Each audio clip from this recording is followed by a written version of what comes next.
یا جو ہے وہ مرد صرف عورت کو نہ دیکھے، بلکہ کہا کہ جس طریقے سے کسی مرد کا کسی عورت کے اوپر نگاہ ڈالنا نامحرم کے اوپر گناہ اور حرام ہے، ویسے ہی کسی عورت کا بھی کسی مرد کے اوپر نگاہ ڈالنا نامحرم کے اوپر کیا ہے؟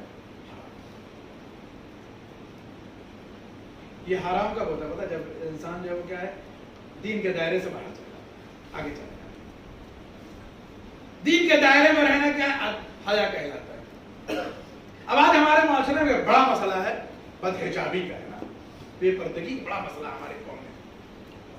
معاشرہ چھوڑ دیجیے، وہابیوں کے ہاں کچھ ہو نہ ہو لیکن ان کے ہاں کیا ہے؟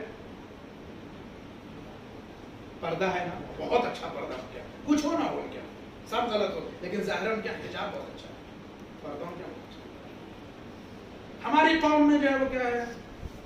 حجاب کچھ دنوں تک رہتا ہے، پھر جو ہے وہ کیا ہے، برقعے سے جو ہے وہ دھیرے دھیرے وہ والا نقاب آتا ہے کہ جو بالکل فٹ ہوتا ہے، پھر وہ دھیرے دھیرے کیا ہے، شال پہ آ جاتا ہے ہمارا، پھر دوپٹے پہ آ جاتا ہے، پھر پتہ چلا کہ دوپٹہ بھی نہیں ہے، وہی دوپٹہ ہے کہ جو کبھی کبھی مرد بھی گلے میں ڈالتے ہیں، وہی ان کے گلے میں، تو دھیرے دھیرے ختم ہو جاتا ہے، پھر بدحجابی ختم ہو جاتا ہے۔ ہمارے معاشرے میں بدحجابی وہاں دیکھیں گے کہ جہاں پیسہ زیادہ ہو جاتا ہے، بہت سارے، یہاں تو نہیں، نارتھ میں بہت جگہوں پہ دیکھا، بہت اچھی فیملی لوگوں کو دیکھا کہ جب تک ٹھیک ٹھاک ہے تب تک تو حجاب ہے، لیکن ذرا سے ترقی ہو جاتی ہے تو جیسے جیسے پیسہ بڑھتا ہے ویسے ویسے حجاب بڑھتا چلا جاتا ہے، نہ جانے پیسے کا پردے سے کیا جو ہے وہ کیا ہے معاملہ ہے کہ جیسے جیسے پیسہ بڑھتا ہے ویسے ویسے پردہ کم ہوتا چلا جاتا ہے۔ تو پردہ کیا ہے کہ سنیے امام کیا فرماتے ہیں، معصوم علیہ السلام فرماتے ہیں کہ اگر کسی کی خاتون بے پردہ ہے، امام فرماتے ہیں کہ خاتون کی بے پردگی، یہ خاتون کی جو کیا ہے بے حیائی کی دلیل نہیں، امام فرماتے ہیں خاتون کی بے حیائی، عورت کی بے حیائی اس کے شوہر کی بے حیا ہونے کی دلیل ہے، اس کا شوہر بے حیا ہے اس لیے وہ بے پردہ ہے۔ ایک صلوات پڑھیے، حدیث موجود ہے، یہ حدیث ہے، حدیث میں ہے، امام فرماتے ہیں کہ اگر کسی کی عورت بے پردہ ہے تو وہ بے حیا نہیں ہے، اس کا شوہر بے حیا ہے، تو وہ جو ہے بے پردہ گھما رہا ہے، اس کو خوشی اس بات میں تبھی تو گھوم رہا ہے، اگر وہ سختی کرے گا تو وہ باحجاب رہے گا۔ تو حیا کیا ہے؟ یہ چوتھا مسئلہ ہے۔ پانچواں حسن الخلق، بہترین اخلاق۔ بہترین اخلاق مطلب یہ کہ خندہ پیشانی سے ملنا، مسکرا کے ملنا، حال احوال پوچھنا، ہے نا، اخلاق ہے نہیں، حسن اخلاق ہے نہیں، اچھا نیچر، بہترین طریقے کا آدمی ہو، اس کا جو ہے وہ رہن سہن اچھا ہو، میل ملاپ اچھا ہو، کسی سے ملاقات کرتا ہو مسکرا کر کے سلام دعا کرتا ہو، حسن اخلاق۔ ان پانچوں چیزوں میں حسن اخلاق کو دین اور شریعت نے سب سے زیادہ اہمیت دی، جسے پانچویں نمبر پر رکھا سب سے زیادہ اہمیت۔ بقول ہمارے ایک استاد کے، خدا ان کو عمر طولانی عنایت فرمائے، وہ کہتے تھے کہ جو ہے وہ آدمی پڑھا کم ہو چلتا ہے لیکن کڑھا ہونا چاہیے۔ پوچھا کہ کڑھا ہونا کیا؟ کوئی کڑھا ہونا ہی نہیں، اخلاق اچھا ہونا چاہیے۔ اگر آدمی قابل کم ہے، پڑھا لکھا کم ہے تو اس کا اخلاق کیا ہے، اس کے کم علمی کو کیا ہے چھپا لیتا ہے۔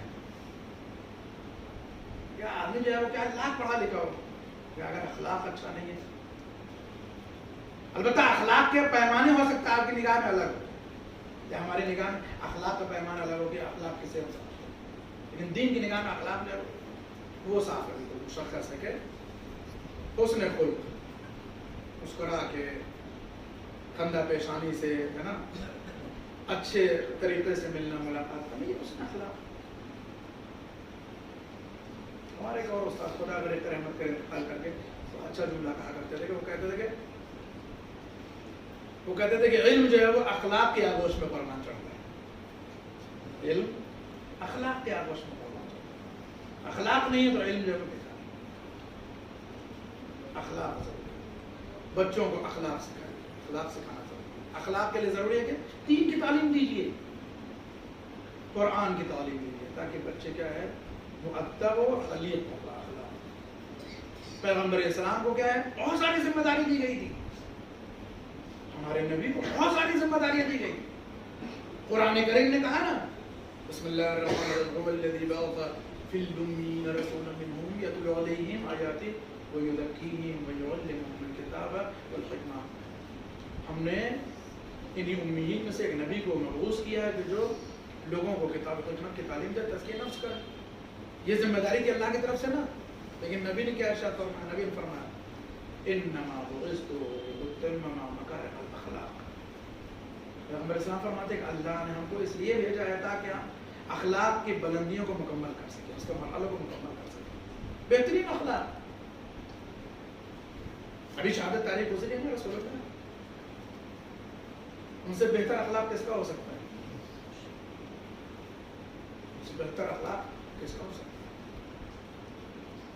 کافر بھی آ گیا تو آپ نے اس کے لیے کیا کیا؟ آبا بچھا دیا, زمین پر آبا بچھا دیا. آپ نے لکھا ہے تاریخ کہ کافر آ گیا, کلمہ نہیں پڑھتا ہے, ان کا دشمن ہے, لیکن جو ہے وہ رسول اللہ نے کیا کیا؟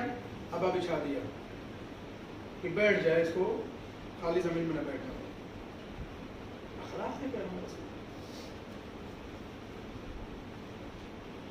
بڑھیا ہے, روز ان کے اوپر گھر کا کوڑا اکٹھا کر کے, سنا ہے نا واقعہ, بہت معروف بات ہے, مشہور ہے یہ داستان. گھر کا سارا کوڑا جو ہے کچرا اکٹھا کر دی ہے اور دیکھتی رہتی کہ جب مسلمانوں کے نبی یہاں سے گزریں گے تو ڈسٹ بن جو ہے وہ پورے ان کے اوپر اگل گئے. یہی نہیں بلکہ یہاں تک لکھا ہے تاریخ میں کہ جانور جب ذبح ہوتا تھا, ظاہر سی بات ہے اس زمانے میں بہت سارے جانور ذبح ہوتے تھے کھانے پینے کے لیے, تو جو جانور کی اوجھڑی ہوتی تھی نا, سوچ سکتے ہیں آپ, صرف گھر کا کوڑا کرکٹ ہی نہیں, کچرا ہی نہیں, بلکہ جانور ذبح ہوتا تو اس کی اوجھڑی بھی کیا کرتی تھی, وہ رکھتی تھی. جب رسول اللہ آتے تھے تو رسول اللہ کے سر پہ ڈالتے تھے. اللہ اکبر. سوچیے رسول اللہ کے سر, رسول اللہ کیا ہے؟ مسکرا کے چل, رسول اللہ مسکرا کے چل دیتے تھے اپنے مشن میں, اپنے کام میں. پھر وہی لوگوں کہتے تھے لا الہ الا اللہ کو فلاح پا جاؤ, وہی پھر دین کی تعلیم دے رہے.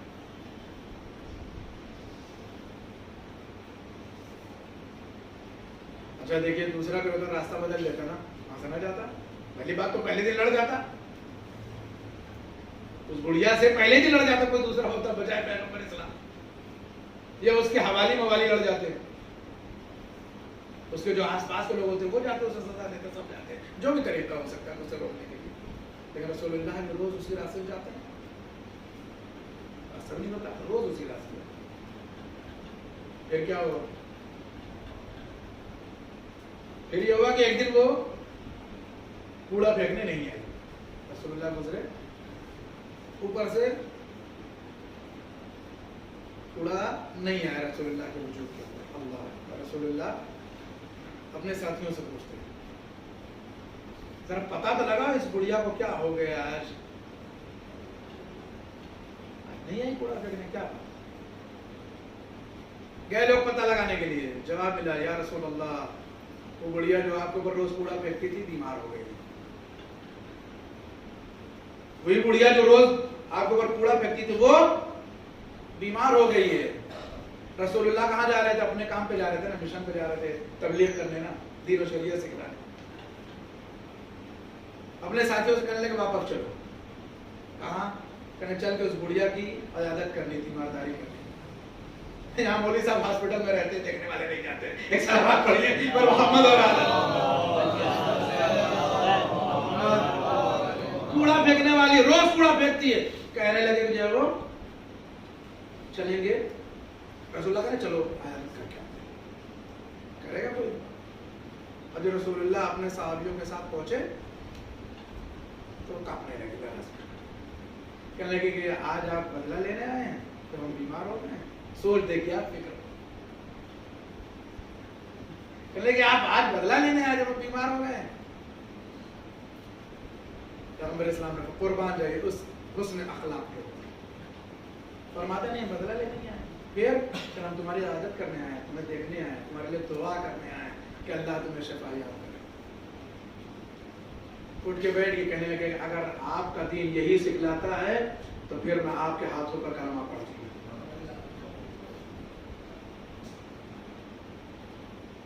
دیکھیے کہہ دینا بہت آسان ہے کہ بعض لوگ کہتے ہیں نا کہ اسلام جو ہے وہ تلوار کے زور پر پھیلا ہے.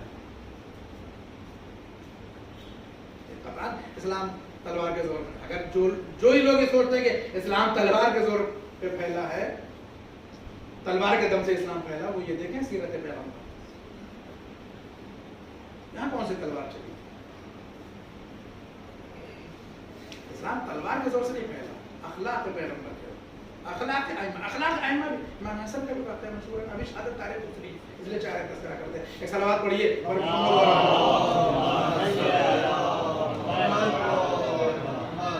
ایسا ہے کہ ہم اپنی گاڑی میں بھول گئے کہ کتنے بجے ہم نے شروع کیا تھا, اور یہاں ہم کو دکھائی نہیں دے رہا, تھوڑا سا دشواری ہے دکھائی. کتنے منٹ ہو گئے بولتی ہو؟ آدھا گھنٹہ ہو گیا. چلیے جلدی جلدی بات سمجھ جائے. صلوات پڑھیے.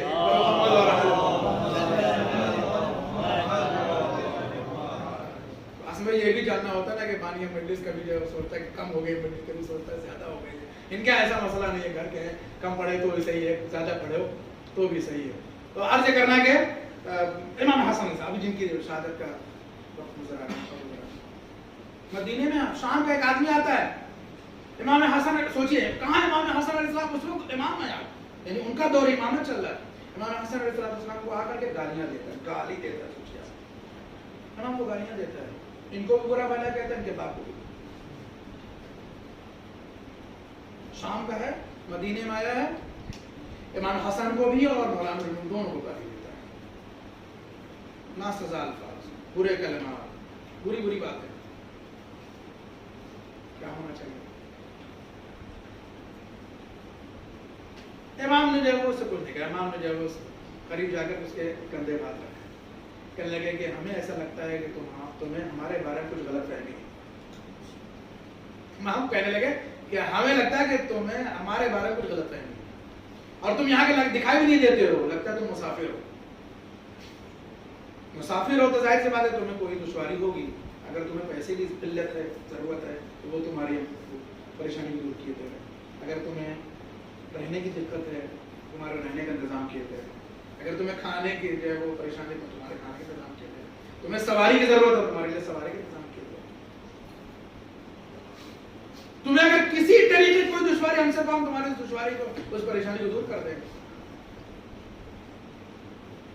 اب دوسرے نے دیکھا کہ ابھی تک ان کو گالی دے رہے تھے, ان کو بھی دے رہے تھے, ان کے باپ کو بھی گالی دے رہے تھے, اور یہ گالی کے جواب میں ہمارے کندھے پر ہاتھ رکھ کر کے ہم سے اس طریقے کی باتیں کر رہے ہیں. اس کو حیرت ہوئی کہ یہ شخص کون ہے. بتایا کہ بھئی یہ جو ہے وہ امام ہیں زمانے کے, رسول اللہ کے نام سے ہیں.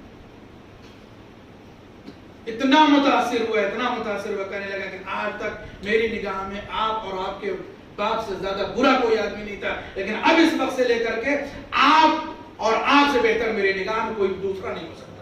آپ سے بہتر کوئی نہیں ہے ہماری نگاہ میں. آپ اپنا ہاتھ آگے لائیے, ہم آپ کے ہاتھ پہ بیعت کرنا چاہتے ہیں, آپ کا پڑھنا چاہتے ہیں. امام حسین علیہ السلام کا اخلاق بات تمام ہو گئی. کربلا میں سوچئے بات ختم ہو گئی.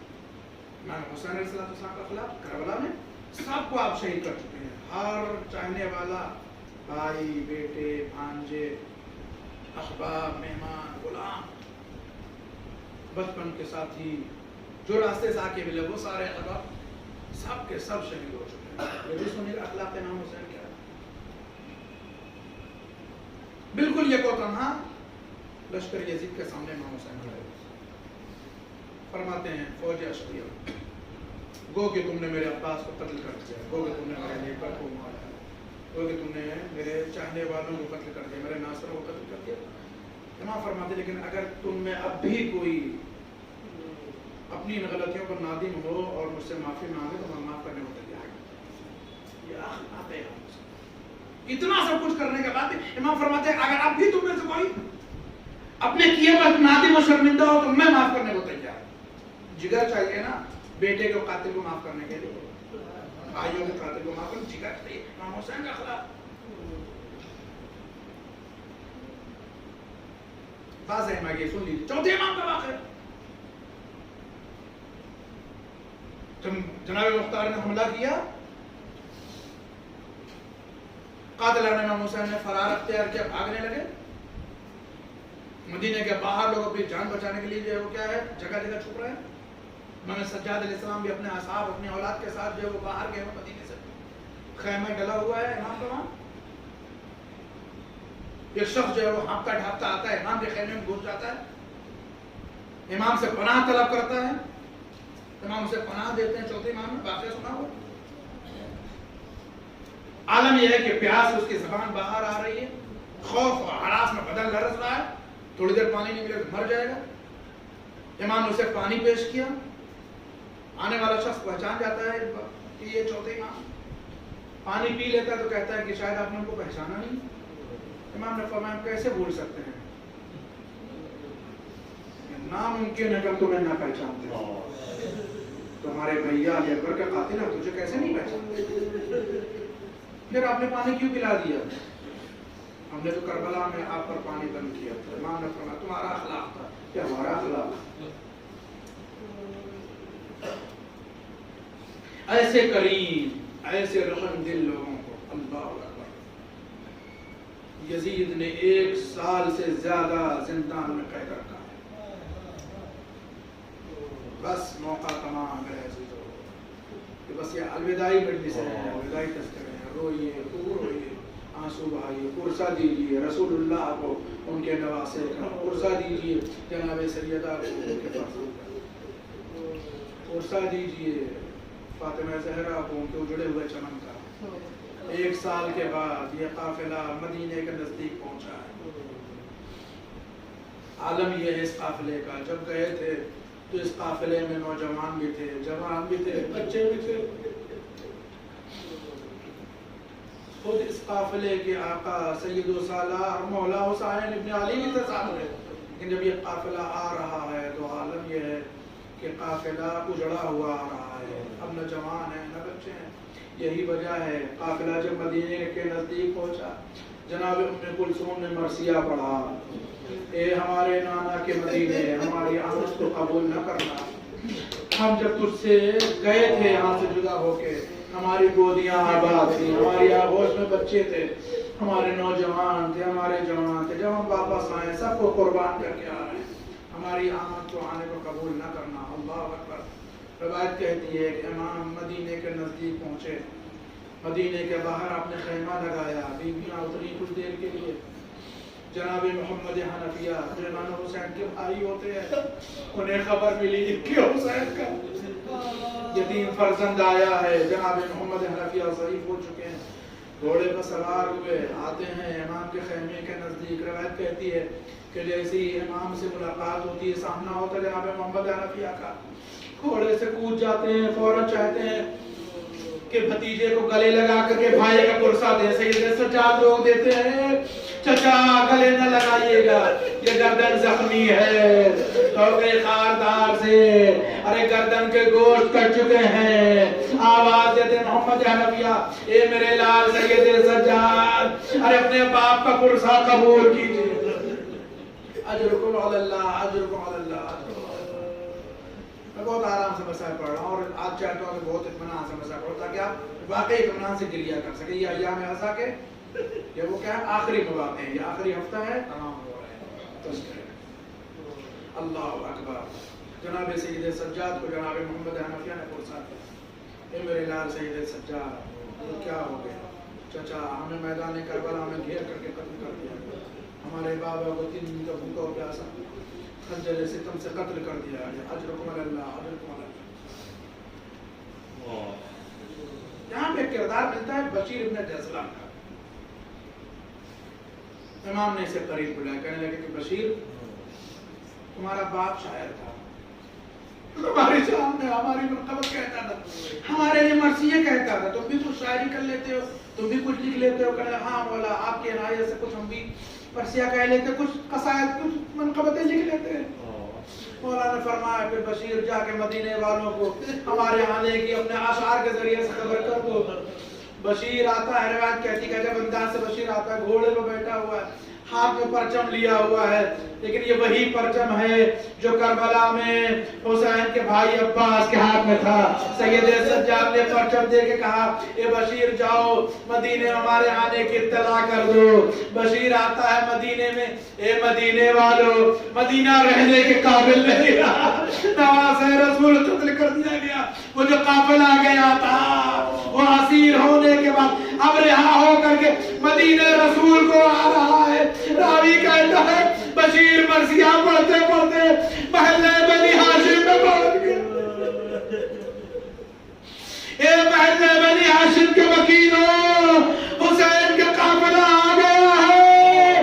ارے اس خبر کو، اس آواز کو ایک بوڑھی ماں نے سنا ہے، اپنے پوترے کو ساتھ لیا۔ اے میرے لال، ارے میں کیا سن رہی ہوں، وہ جو قافلہ گیا تھا وہ آ گیا ہے، آپ سے کچھ دکھائی نہیں۔ اے میرے لال مجھے لے چل۔ راوی کہتا ہے یہ ضعیفہ، ارے عباس کی ماں ام المؤمنین ہے، فاطمہ کلابیہ ہے، اپنے فرزند اپنے پوتر جناب ابو الفضل عباس کے بیٹے کے ساتھ بشیر کے نزدیک پہنچتی ہے۔ جیسی بشیر کے نزدیک پہنچی ایک سوال کیا، اے بشیر ارے کیا غضب کی خبر سناتا ہے؟ ارے حسین کیسے آواز دیتا بشیر، اے بی بی فاطمہ کا بیٹا مارا گیا۔ بس رخ کرتی ہے کربلا کی جانب، اے میرے شیر عباس، ارے میں یہ کیا سن رہی ہوں، تم زندہ رہے، میرا آقا مارا گیا۔ بشیر نے روک دیا، اے بی بی ایسا نہ کہیے، جب تک آپ کا لال عباس زندہ تھا حسین پر کوئی آج نہیں۔ اے بی بی جب آپ کا لال بازو کٹا چکا تب حسین کا گلا کٹا۔ ارے لیجیے ماں کے سامنے ابو الفضل عباس کے مسائب پر بشیر کہنے لگا، اے بی بی آپ کا لال بازو کٹا کے گھوڑے کی بلندی سے گرا، بس ماں تڑپ گئی۔ اے میرے لال، ارے یہ ماں تم پر روئے گی جب تم زمین پر آئے، تمہارے ہاتھ سلامت۔ اجرکم علی اللہ، اجرکم علی اللہ۔ بس میرے عزیز دو فکرے مجلس تمام ہو رہی ہے۔ میرے عباس تم جب زمین پر آئے، بازو قلم ہو چکے تھے زمین کے پر، زمین پر آنے پر جناب ام المؤمنین نے گریہ کیا۔ اجرکم علی اللہ۔ روایت کہتی ہے کہ چھوٹا بچہ بشیر کے نزدیک پہنچا، بشیر یہ تمہارے ہاتھ میں پرچم کیسے آیا؟ یہ پرچم جب مدینے سے قافلہ گیا تھا میرا بابا کے ہاتھوں میں تھا۔ اللہ اللہ کتنا سخت ہے، چھوٹے بچے کو اس کے باپ کی خبر لیجیے عزیزو، مدینے میں اعلان ہو گیا، منادی ہو گئی بشیر ابن جزلم کے ذریعے سے، قافلہ مدینے کے اندر داخل ہوا۔ اللہ اکبر، اللہ اکبر۔ زینب کو کہاں جانا چاہیے؟ مدینے میں پہنچنے کے بعد زینب کو سب سے پہلے کہاں جانا چاہیے؟ ہاں جہاں ہم سوچ رہے ہیں، زینب وہی گئی، اپنے نانا کے مزار میں پہنچی،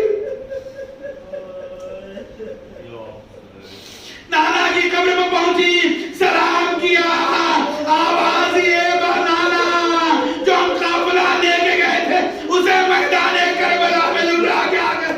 آواز دیتی ہے نانا جب بھی کوئی سفر سے آتا ہے کچھ نہ کچھ ہدیے لے کے آتا ہے، اے نانا ہم بھی آپ کے لیے ہدیہ لے کے آئے۔ زینب نے اپنے بھائی کے خون آلود کرتے کو نکالا، ارے مزار پیغمبر پہ رکھ دیا، اے نانا یہ آپ کے لیے ہدیہ ہے۔ راوی کہتا ہے نبی کا مزار میں نظریں لگا، اے بیٹی میں سارے مسائل دیکھ رہا تھا۔ اجرکم علی اللہ، اجرکم علی اللہ، اجرکم علی اللہ۔